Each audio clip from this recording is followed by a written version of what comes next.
చాలా మంది ఏమని అడుగుతున్నారంటే, "తమ్ముడు మీరు సముద్రంలో 15 రోజులనేది ఉంటారు కదా! మరి స్నాక్స్ అనేది ఏమైనా పట్టుకెళ్తారని?" స్నాక్స్ అనేది చాలా అంటే చాలా ఎక్కువగా పట్టుకొనైతే వెళ్తామన్నా. అలాగే ఇంటికాడ ఉన్నప్పుడు కూడా అన్ని ఐటెమ్స్ అనేది సముద్రంలో చేసుకోమన్నా. సముద్రంలోనైతే చాలా ఎక్కువగా వెరైటీలనేది చేసుకుంటాము. మేమైతే ఎక్కువగా నైట్ టైమ్ అనేది సేమియా అనేది చేసుకుంటామన్నా. అంటే సేమియా అనేది కొంచెం సింపుల్‌గా ప్రాసెస్ అయితే అయిపోతది. మా బోట్ అనేది ఇప్పుడైతే వేటకైతే వెళ్లి తిరిగైతే వచ్చిందన్న. తిరిగైతే వచ్చి నైట్ టైమ్స్ అనేది మిగిలిపోయాయి. చూడండన్న ఇంటికాడ కూడా అన్ని ఐటెమ్స్ అనేది మనం అయితే తినము. సముద్రంలోనైతే అన్ని ఐటెమ్స్ అనేది తింటామన్నా. చూడండి నవరత్నాల నూనె అలాగే సముద్రంలో ఏమేమి పడతాయో మొత్తం అన్నీ ఉంటాయన్న. సేమ్ మన ఇల్లులాగా అయితే ఉంటది సముద్రం లోపల మా బోట్‌లోనే.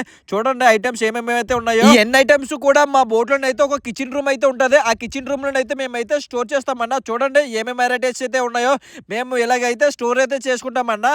అలాగే మేము ఎక్కువగా వాయిస్ అనేది పోతది కదన్న సముద్రంలో విక్స్ అనేది తింటాము. చూడండి ఇవైతే సెంటర్ ఫ్రూట్స్ అన్న.